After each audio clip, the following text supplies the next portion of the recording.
अब बहुत जल्द हिमाचल का केसर हमारे पकवानों की रंगत बढ़ाएगा।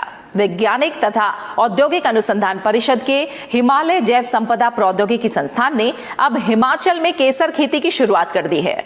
आपको बता दें कि भारत में फिलहाल केसर सिर्फ जम्मू और कश्मीर के कुछ इलाकों में होता है, इसलिए बड़ी मात्रा में केसर आयात करना पड़ता है। IHBT के वैज्ञानिक लंबे समय से हिमाचल प्रदेश, उत्तराखंड और तमिलनाडु में केसर उगाने पर शोध कर रहे थे, जिसमें अब उन्हें कामयाबी मिल गई है। एक रिपोर्ट। दुनिया के सबसे महंगे मसालों में से एक केसर, जिसके मूल्य को देखते हुए इसे रेड गोल्ड भी कहा जाता है। अपनी सुगंध और औषधीय गुणों के लिए मशहूर इस मसाले का इस्तेमाल पकवानों को खास बना देता है। औषधीय उपयोग के साथ साथ केसर धार्मिक संस्कारों में भी खास महत्व रखता है। सिर्फ भारत में ही हर साल लगभग 100 टन केसर की खपत होती है, जबकि देश में सिर्फ जम्मू के किश्तवाड़ और कश्मीर के पामपोर में होने वाली केसर की खेती से साल में कुल 9 से 10 टन केसर का उत्पादन होता है। बाकी केसर ईरान जैसे देशों से आयात करना पड़ता है। पालमपुर स्थित CSIR के हिमालय जैव संपदा प्रौद्योगिकी संस्थान IHBT द्वारा विकसित पद्धति से अब हिमाचल प्रदेश के कुछ जिलों में केसर की खेती शुरू की गई है। वैज्ञानिकों ने कश्मीर से बाहर केसर उगाने के लिए देश के कई पहाड़ी क्षेत्रों में शोध किया, जिसमें हिमाचल के मंडी जैसे क्षेत्र केसर की खेती के लिए उपयुक्त साबित हुए। हमने इकोलॉजिकल निच मॉडलिंग करी और जब मॉडलिंग करी तो हमें पता चला कि हिमाचल में कई ऐसी जगह हैं जहाँ खेती की जा सकती है, उत्तराखंड में कई जगह है जहाँ खेती की जा सकती है, इवन तमिलनाडु में ऊटी जैसी जगह है जहाँ खेती की जा सकती है। तो हमने देखा इसमें जो एक दिक्कत ये आती थी कि कॉर्म प्रोडक्शन, कि इसकी कॉर्म की कैसे उत्पादकता बढ़ाई जाए, जिससे कि हमें सिर्फ बाहर से ना मंगाना पड़े इसका कॉर्म और कश्मीर के ऊपर निर्भर ना रहना पड़े। हमने कहा क्या हम कॉर्म में आत्मनिर्भर हो सकते हैं। तो IHBT ने कॉर्म के ऊपर कैसे कॉर्म का साइज़ बढ़ाया जाए और कैसे कॉर्म की पैदावार की जाए उसके ऊपर भी कार्य किया और हमें इसमें बड़ी अच्छी सफलता मिली। जाफरान या केसर एक क्षुद्र वनस्पति क्रोकस सैटाइवस है, जो ऊंचाई वाले शुष्क शीतोष्ण क्षेत्र में उगता है।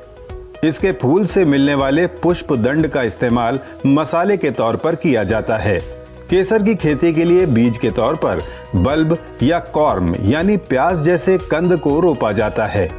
फसल की गुणवत्ता इसी कॉर्म या कंद पर निर्भर करती है। IHBT के वैज्ञानिकों ने टिश्यू कल्चर द्वारा केसर के बेहतर कॉर्म तैयार करने की तकनीक विकसित की, जो हिमाचल प्रदेश जैसे पहाड़ी क्षेत्रों में भी उगाई जा सके। इन विकसित कॉर्म द्वारा प्रदर्शन खंडों में केसर को उगाया गया। केसर कितना बेहतर है, ये उससे प्राप्त पुष्प दंड की लंबाई और वजन से तय होता है। IHBT द्वारा विकसित केसर में ये दोनों विशेषताएं कश्मीरी केसर जैसी ही पाई गई हैं। हमने टिश्यू कल्चर के थ्रू इसके कॉर्म तैयार करने की विधि तैयार की है और उन टिश्यू कल्चर से जो तैयार होते हैं कॉर्म, उनको हम फील्ड में ले जा करके किसानों के खेत में लगा रहे हैं और इसकी किसानों को कैसे खेती की जाए उसकी ट्रेनिंग हम दे रहे हैं। इन्हीं प्रयासों के अंतर्गत हम इसकी खेती को हिमाचल के मंडी, किन्नौर, शिमला और कुल्लू जिलों में इसकी खेती किसानों के खेतों में हम कर रहे हैं। IHBT ने हिमाचल प्रदेश कृषि विभाग के साथ समझौता कर पहले किसानों को प्रशिक्षण दिया और अब मंडी की जंझेली घाटी सहित कई क्षेत्रों में केसर की खेती शुरू की गई है। प्रायोगिक तौर पर अभी कुछ हेक्टेयर में केसर की खेती की जा रही है, जिसे अगले 5 साल में लगभग 3000 हेक्टेयर करने का प्रयास है। इस वर्ष हमने दोनों संस्थानों ने एक MOU साइन किया है, मेमोरेंडम ऑफ अंडरस्टैंडिंग। उसके तहत जो इसका टेक्निकल एक्सपर्टिज्म है, साइंटिफिक टेक्नोलॉजी है, वो हमारी CSIR संस्थान जो दे रहा है और जो हमारा किसानों को मैनेजरल और फाइनेंशियल हेल्प जो कृषि विभाग हिमाचल प्रदेश सरकार दे रही है। प्रयोगशाला से किसानों के खेत तक पहुंचने की IHBT की परंपरा से विज्ञान का सीधा फायदा आम जन और किसानों को पहुंच रहा है। यही नहीं, भारतीय वैज्ञानिकों की इस सफलता से न सिर्फ भारत केसर उत्पादन में आत्मनिर्भर बनेगा, बल्कि बहुत जल्द केसर उत्पादन वाले प्रमुख देशों की श्रेणी में भी आ सकता है।